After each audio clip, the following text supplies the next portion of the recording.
Dialogue politique République démocratique du Congo-Union européenne, quelles seront les futures priorités des relations de coopération entre Bruxelles et Kinshasa? Quelle est l'implication de son ambassadeur dans les consultations actuelles initiées par le président de la République? Face à face spécial, ce mercredi 4 novembre à partir de 19h après les infos, je reçois Jean-Marc Chataignier, ambassadeur de l'Union européenne en République démocratique du Congo. Dialogue politique. RDC et Union européenne se sont convenus de leurs futures relations. Cela dans le cadre du partenariat ACP, Afrique, Caraïbes, Pacifique et Union européenne, accord signé à Cotonou. Pour en parler avec nous, l'ambassadeur de l'Union européenne en République démocratique du Congo, Monsieur Jean-Marc Chataignier, bonjour. Bonjour. Cet accord existe depuis presque 60 ans, mais qu'est-ce qui va changer dans ce dont vous êtes convenu avec les autorités congolaises ? Alors, l'accord de Cotonou n'a pas tout à fait 60 ans et en fait, il a été signé en 2000 et il a été ratifié en 2003. Il a été révisé en 2006 et il se trouve en fait que dans ce dialogue, cet accord de Cotonou, nous avons un article sur le dialogue politique qui est un mécanisme de consultation et de dialogue avec les autorités nationales de tous les pays ACP, Afrique, Caraïbes, Pacifique.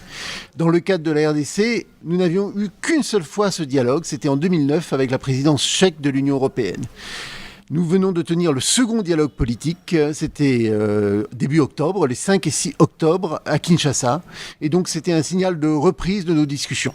Dans tous les autres pays ACP, ce type de dialogue, de discussion, de concertation sur nos programmes conjoints, sur nos objectifs, se déroule tous les ans, voire tous les 6 mois. Sauf au Congo. Sauf au Congo. Tous les 10 ans. Où c'était tous les 10 ans. Mais nous avons d'ores et déjà convenu avec le gouvernement de nous retrouver en juin 2021. Dans une année. Dans une année. Est-ce que les choses peuvent changer dans une année ?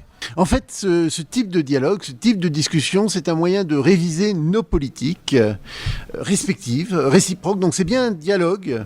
La RDC pouvant interroger l'Union européenne sur certaines de ses politiques.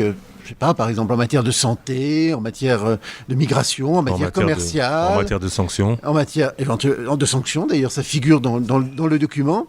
Et de son côté, l'Union européenne pouvant aussi interroger la RDC, dialoguer avec la RDC sur un certain nombre de sujets, de valeurs communes, liées à des valeurs démocratiques, différentes politiques économiques, de climat des affaires. Donc nous sommes vraiment dans un dialogue sur des politiques publiques que nous conduisons réciproquement et donc c'est une discussion, c'est un débat et en fait une fois qu'on a fait ce dialogue, avec le gouvernement congolais on a décidé d'avoir un certain nombre d'actions qui ont été décidées et de les suivre.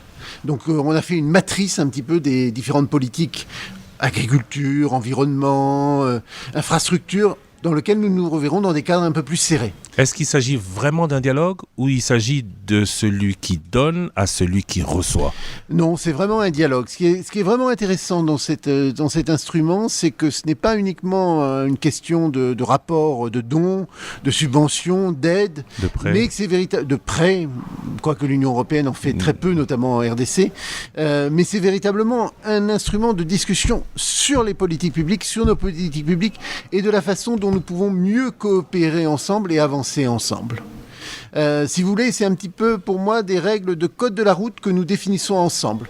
Si vous regardez la circulation à Kinshasa, les trafics à Kinshasa, si chacun fait tout n'importe comment, on n'avance nulle part. Si on se donne des règles pour avancer, pour suivre un certain nombre de sujets, on avancera beaucoup plus vite. Et on avancera beaucoup plus vite ensemble.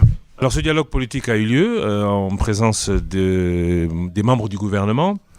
Aujourd'hui, est-ce qu'on peut parler d'essor qualitatif à venir dans les relations entre les deux pays ? Je pense que oui. Je pense essor qualitatif, oui. Simplement parce que ce dialogue politique nous a permis de faire un point que nous n'avions pas fait depuis très longtemps sur beaucoup de sujets. Vous avez eu le texte du communiqué conjoint qui a été signé le 6 octobre. On va y revenir. On y reviendra.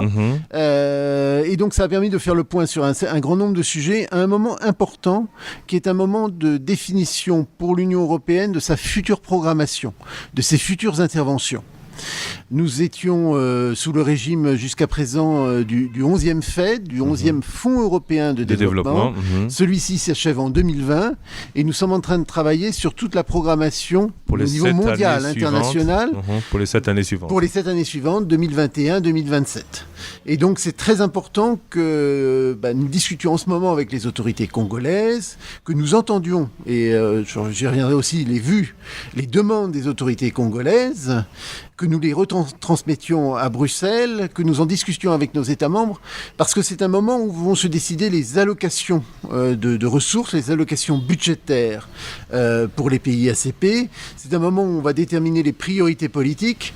Et je ne vous cacherai pas un grand secret, et moi ça me fait mal, mais la RDC n'a pas forcément été toujours la mieux traitée parmi tous les pays ACP, parmi tous les pays africains, dans les précédents faits, dans les précédentes conventions. 620 millions. 620 millions, ce qui est beaucoup en chiffre absolu, mais ce qui est relativement faible en termes de population et de territoire. Et par habitant.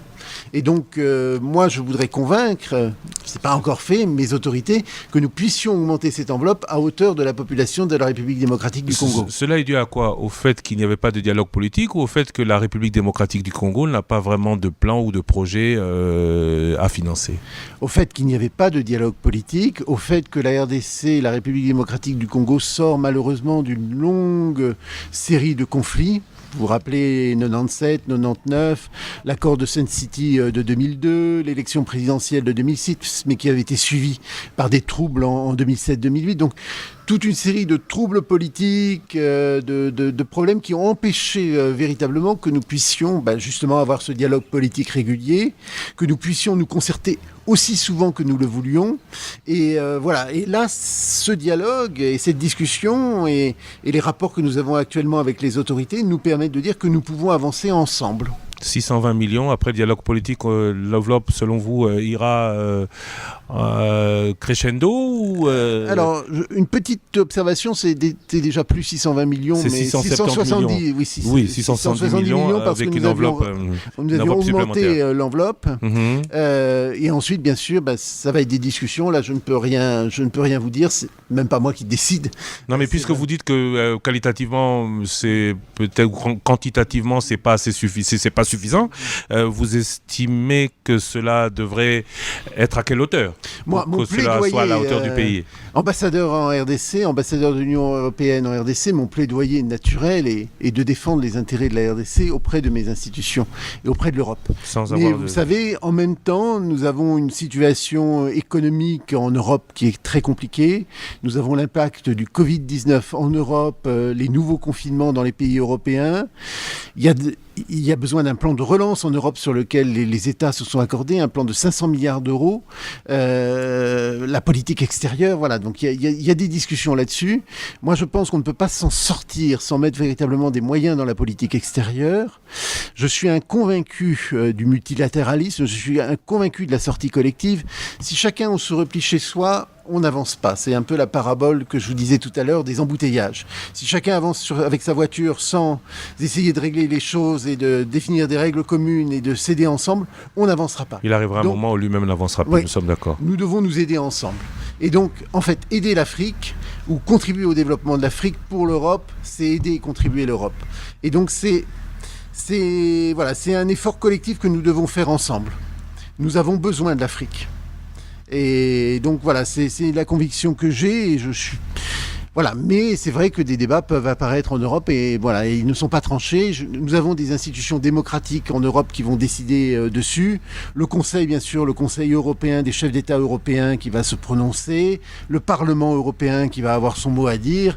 Voilà, donc je ne peux évidemment pas me prononcer à leur place. Je vais parler de cette enveloppe de 620 qui est devenue 670 millions. 24% pour les secteurs de la santé, 21% pour l'environnement et l'agriculture, 26% pour le renforcement de la gouvernance et l'état de droit, 24% pour la réhabilitation de la route RN1, Chikabambujimai, 12% pour les mesures d'appui à la société civile, 18%. Cette répartition avait donc été faite par l'Union européenne sans à l'époque tenir compte de la position du gouvernement. Si, elle avait été bien sûr négociée avec le gouvernement. Il y a un accord du FED, du Fonds européen de développement, qui avait été négocié et discuté avec le gouvernement en 2014, bien sûr. Oui. Bien sûr. Rien n'est fait, pour être très clair, rien de ce que fait l'Union européenne ici en RDC n'est fait sans l'accord du gouvernement. Sans dialogue politique, puisque vous avez souligné qu'il n'en avait pas. Il n'y avait pas le dialogue politique. Le dialogue politique permet plus de déterminer les grandes orientations stratégiques.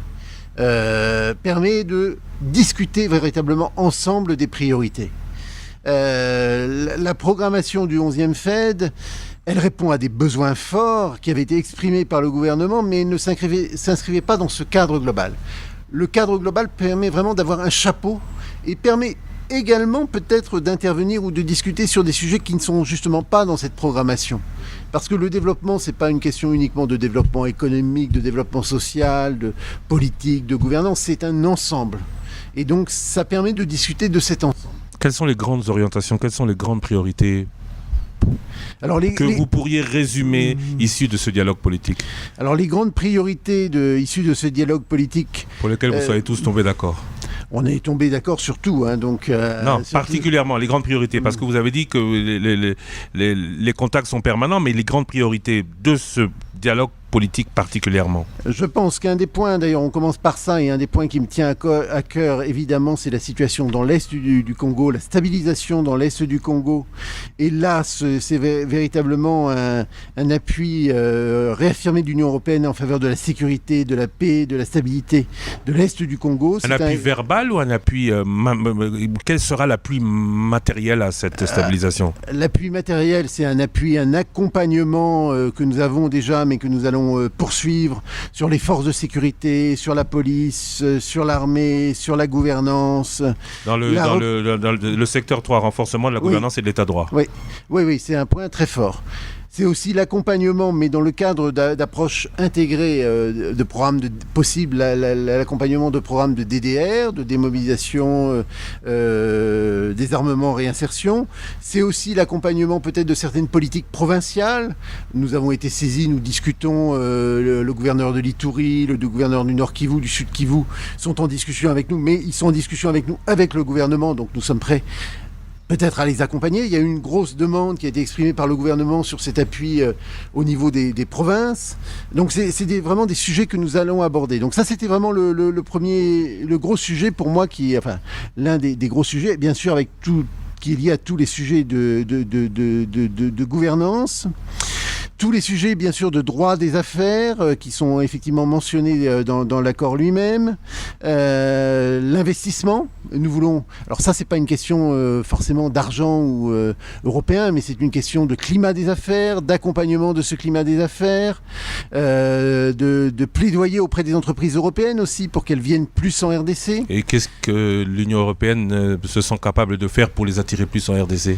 Alors, c'est justement là-dessus qu'on travaille. On attirera les entreprises européennes si elles savent qu'il y a un cadre législatif, un cadre réglementaire si le climat des affaires est amélioré. Si le climat des affaires est amélioré. Qu'est-ce qui est fait ou qu'est-ce qui peut être fait par l'Union européenne pour l'amélioration de ce climat des affaires? Alors nous sommes en discussion, vous le savez sans doute, nous sommes en discussion permanente sur ce sujet avec le gouvernement. Le chef de l'État a mis en place une cellule de droit des affaires au niveau de la présidence. C'est un sujet très suivi. Si nous pouvons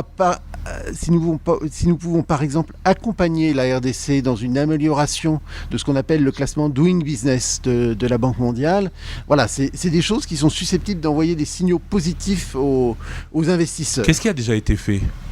Qu'est-ce qui a déjà été fait dans ce sens? Il y a un certain nombre de dispositions qui sont en train d'être prises par le gouvernement, par les autorités. Justement, c'est de ce type de sujet dont on parle aussi, évidemment. Alors, vous parlez de ce que le gouvernement a déjà pris comme décision, et vous n'apportez pas une certaine... Alors nous, on est prêt à apporter, on en a discuté sur des projets un peu significatifs. Vous verriez par exemple qu'il y a des besoins qui ont été exprimés par la partie congolaise sur des corridors de transport route-rail. Vous verrez qu'il y a des questions sur les questions sur les sujets aériens.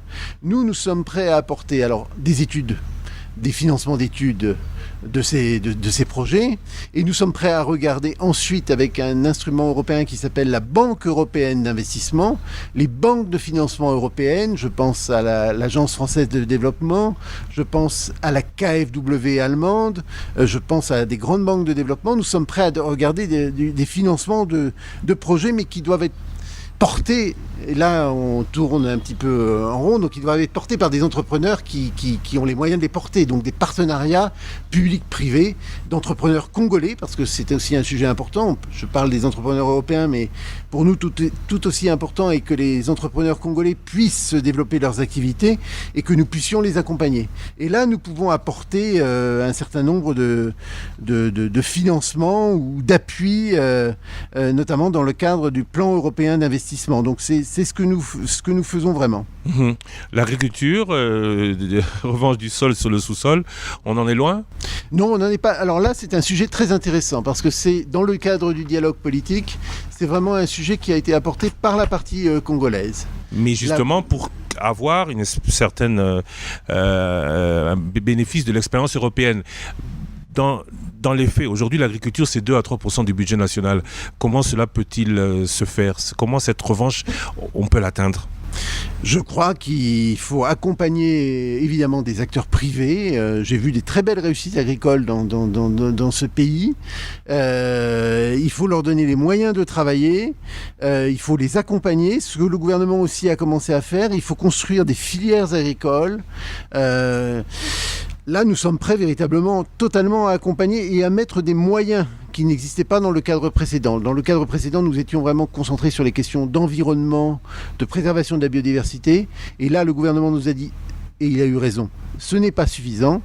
Si vous ne traitez pas à côté ou en même temps ou ensemble les questions d'agriculture, de pêche, d'élevage, de développement rural, l'augmentation des productions de première nécessité, eh bien, vous ne résoudrez rien.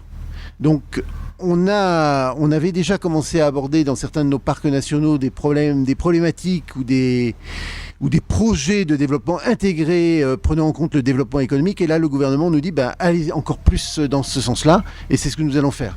Alors, là, on est dans ce texte, bien sûr, on est au niveau politique, au niveau de l'idée. Il va falloir décliner. Donc ça veut dire sans doute, vous le disiez tout à l'heure, il y a des grandes expertises européennes en matière de politique agricole.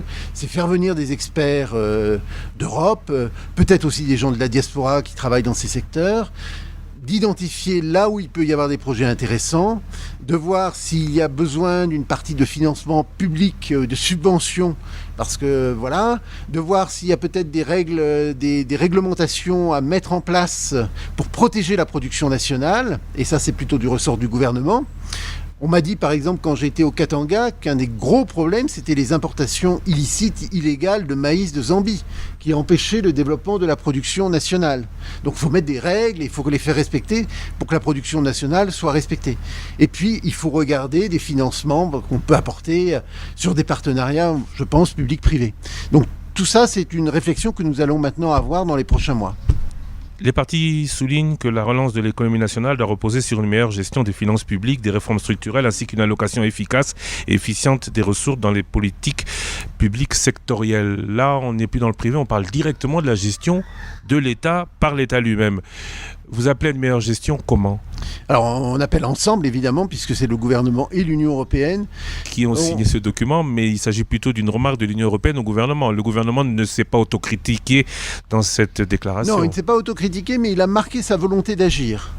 Et il a marqué sa volonté d'agir et il la poursuit d'ailleurs depuis maintenant le début de l'année 2019 en ayant rétabli, ce qui est très important pour nous, les relations avec le Fonds monétaire international.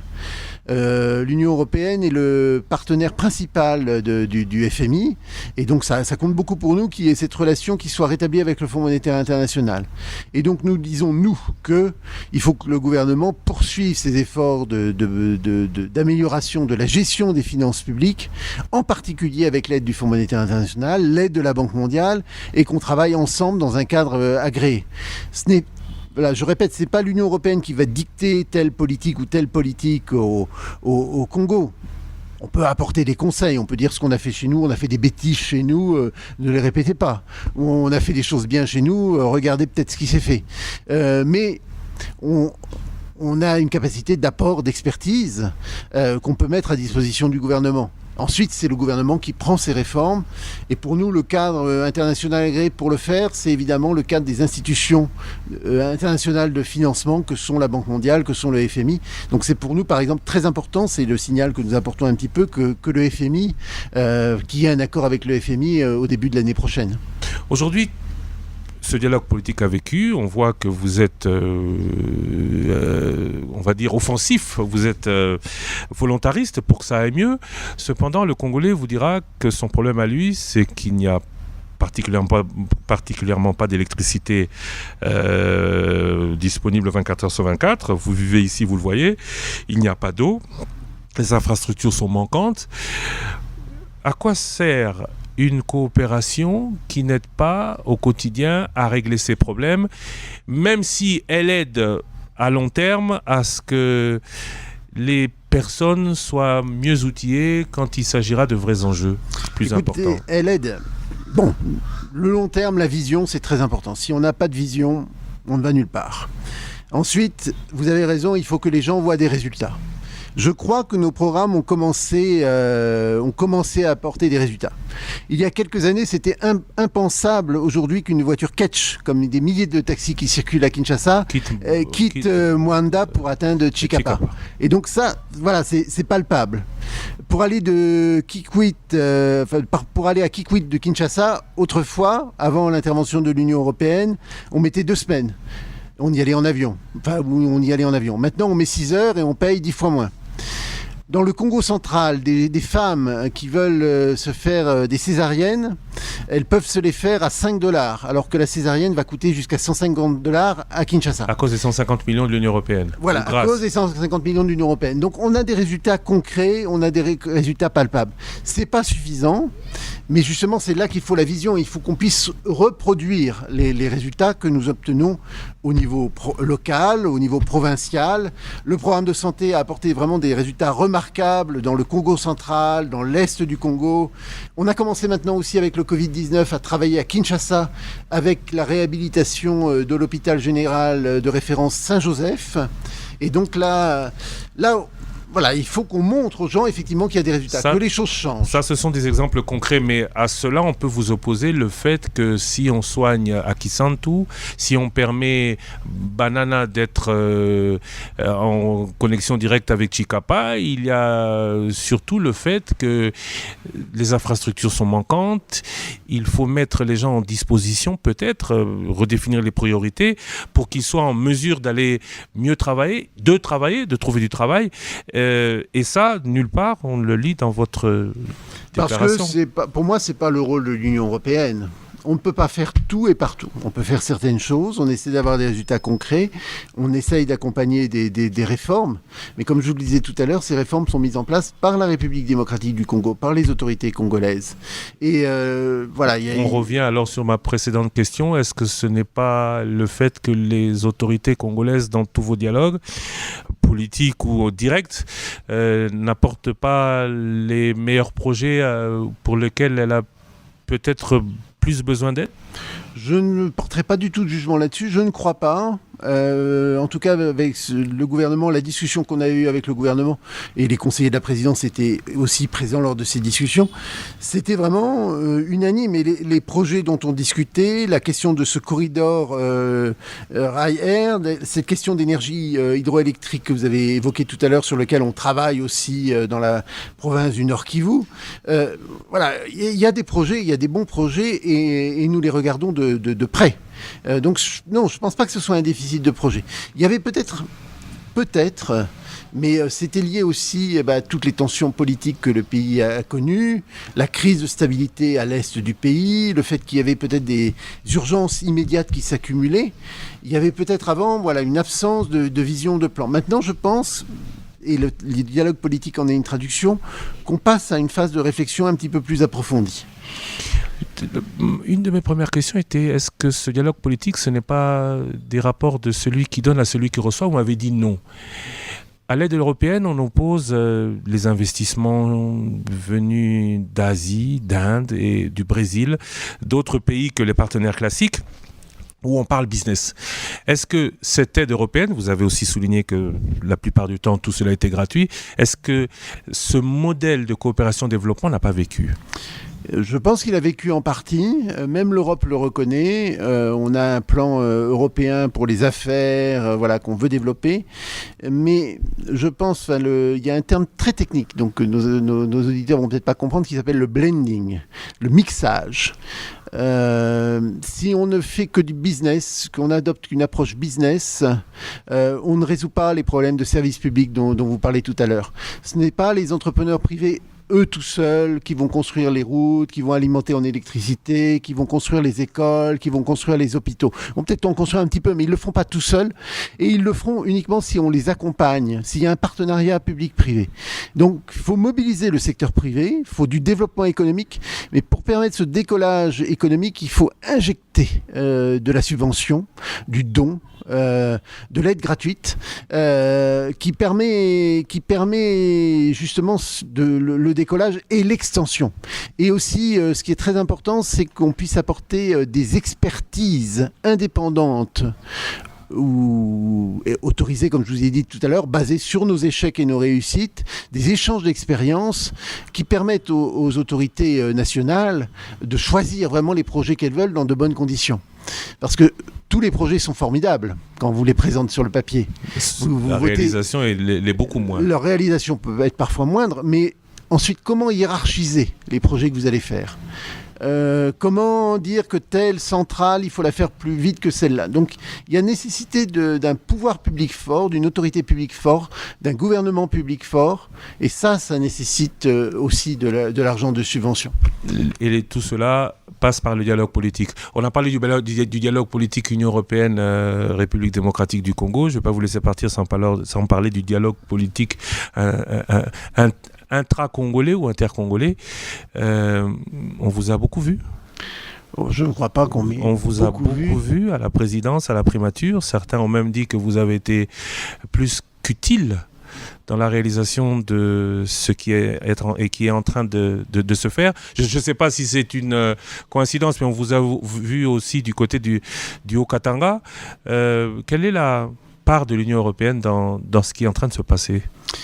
Je ne peux que vous répéter ce que j'ai déjà dit, dans lequel je suis profondément convaincu. Union européenne, nous ne sommes pas dans l'ingérence, nous ne sommes pas dans les affaires politiques congolaises, nous ne sommes pas à dire telle chose est meilleure que telle autre. C'est vraiment au peuple congolais, aux autorités congolaises, aux responsables congolais de trouver leurs solutions. Nous sommes attachés aux principes, d'ailleurs, qui sont dans l'article 8 l'article 8 et l'article 9 de l'accord de Cotonou qu'on a mutuellement signé. Nous sommes attachés au respect des valeurs démocratiques, des droits de l'homme, un certain nombre de choses, de principes. Et donc nous, chaque fois que nous discutons avec les autorités, et chaque fois que je discute avec les uns et les autres, ça m'arrive, nous discutons non pas de politique, je dirais, de politique congolaise, mais nous parlons véritablement de principes et de respect des principes. Et donc, en général, pas particulièrement le respect des principes en République démocratique du Congo. En général, et bien sûr en RDC, en Europe, et partout dans le monde. Jamais vous ne parlez gestion politique du Congo. Mais nous ne parlons pas gestion politique du Congo. Jamais. Non, jamais. Vous n'êtes pas intervenu dans ce qui se passe à l'heure actuelle. Moi, on salue ce qui se passe. Nous, on est toujours... Alors, nous, Union européenne, on a notre expérience. Je vous parlais tout à l'heure, on s'est construit dans les crises, on s'est construit dans les invectives, dans les engueulades. On était 6 au départ, on est 27 maintenant. On s'est battu comme des chiffonniers cette année pour avoir un accord justement sur le plan d'investissement. On a réussi à avoir un accord. On est convaincu de certaines valeurs, qui sont les valeurs du multilatéralisme. On ne s'en sortira pas si nous n'agissons pas ensemble. Même chose, la même règle peut s'appliquer au Congo. Le Congo ne s'en sortira pas, ça c'est une observation que je peux faire, si les Congolais ne s'entendent pas ensemble pour le faire. Donc, il est de votre mission de faire qu'ils s'entendent. Est-ce que vous êtes intervenu pour... Ma mission, c'est de dire, entendez-vous. Après, c'est pas à moi de rentrer dans les détails, d'interférer, de m'ingérer. C'est pas du tout... Donc, à la solution d'affrontement, si conseil vous a été demandé, vous avez privilégié celle de l'entente. Nous, on dit toujours discuter, dialoguer, écouter, décider naturellement. Donc, c'est c'est le message qu'on veut faire passer. C'est le message de notre propre expérience, de nos propres échecs, des propres problèmes qu'on a connus. Nous ne nous en sortons pas si nous ne discutons pas ensemble. Récemment, l'ambassadeur des États-Unis, dans cette émission, a déclaré qu'à la demande du président Tshisekedi, certains ambassadeurs font ce que les Congolais pourraient qualifier d'ingérence. Est-ce que cette demande, vous l'avez aussi eue du président Tshisekedi de vous impliquer un peu plus ? Non, je vous dis, nous sommes vraiment sur la base des principes, sur la base de ce que nous avons signé mutuellement. Donc je le rappelle, vous suivez peut-être mon compte Twitter, je le rappelle régulièrement. Nous avons des textes que nous avons signés ensemble, donc j'en rappelle le contenu parce que les gens me disent, mais parfois, par exemple, vous discutez avec la société civile, mais pourquoi ? Je leur réponds, on discute avec la société civile parce que c'est bien prévu dans le 11e FED. Il y a 12% de notre enveloppe qui est préservée à la société civile. 2%. 12 millions. Oui, 12 millions. Mais 2%. Millions. Ensuite, l'accord de Cotonou précise bien dans l'article 5, dans l'article 7, que les acteurs de la société civile sont des acteurs de développement avec qui on doit discuter. On le fait en informant bien sûr le gouvernement congolais. Voilà, nous respectons bien sûr tous les principes du droit international. C'est l'attachement de l'Union européenne, je dirais, viscéral au droit international, l'attachement de l'Union européenne au multilatéralisme, ce sont vraiment les valeurs que nous portons. Donc agir moi-même contre ces valeurs que nous portons serait pour moi quelque part une trahison, donc je ne le ferai pas. Je ne vous demande plus ce que vous avez pu conseiller aux Congolais, vous avez dit que rien, mais l'article 3 que vous avez rappelé, d'ailleurs vous parlez de votre compte Twitter, récemment un Congolais qui vous accusait d'ingérence et de vous promener un peu comme si vous étiez dans un terrain conquis. L'article 3 dit s'informer. L'article 3, alinéa de la Convention de Vienne dit s'informer par tous les moyens licites des conditions et de l'évolution des événements dans l'État accréditaire et faire rapport à ce sujet au gouvernement de l'État accréditant. Qu'est-ce que vous donnez comme rapport de ce qui se passe à Bruxelles ? Nous faisons des rapports réguliers sur la situation politique, économique, sociale du pays. Nous informons nos autorités. Et aujourd'hui, de ce qui se passe, qu'est-ce que vous annoncez ? Qu'est-ce que vous pensez qui va se passer ? Écoutez, je ne suis pas une pitié, je ne suis pas quelqu'un qui fait des annonces ou qui voit dans une boule de cristal ce qui peut se passer. Ce que je vous dis simplement, moi, c'est que le cadre du dialogue qui se déroule en ce moment est un cadre intéressant. On l'a expérimenté dans nos pays aussi, des cadres de consultation de la société civile, des partenaires. Et simplement, ce que nous pouvons dire, c'est évitons chaque fois que possible l'affrontement. L'affrontement est inutile, il est stérile. Il aboutit souvent à se neutraliser, il peut aussi malheureusement aboutir à des victimes. Et chaque fois qu'on peut trouver une solution par la discussion, par le dialogue, par la conciliation, ce sera toujours une meilleure solution que celle de l'affrontement. Et à ceux qui disent qu'ils n'iront pas ou qui menacent de ne pas y aller, vous leur dites quoi ? Moi, je n'ai pas de jugement à porter, je n'ai pas de conseil à porter à qui que ce soit. Je vous rappelle juste les principes qui sont inscrits dans nos accords et c'est vraiment ce à quoi nous sommes vraiment attachés. Dialogue politique République démocratique du Congo Union européenne, quelles seront les futures priorités des relations de coopération entre Bruxelles et Kinshasa ? Quelle est l'implication de son ambassadeur dans les consultations actuelles initiées par le président de la République ? Face à face spécial, ce mercredi 4 novembre à partir de 19h après les infos, je reçois Jean-Marc Chataignier, ambassadeur de l'Union européenne en République démocratique du Congo.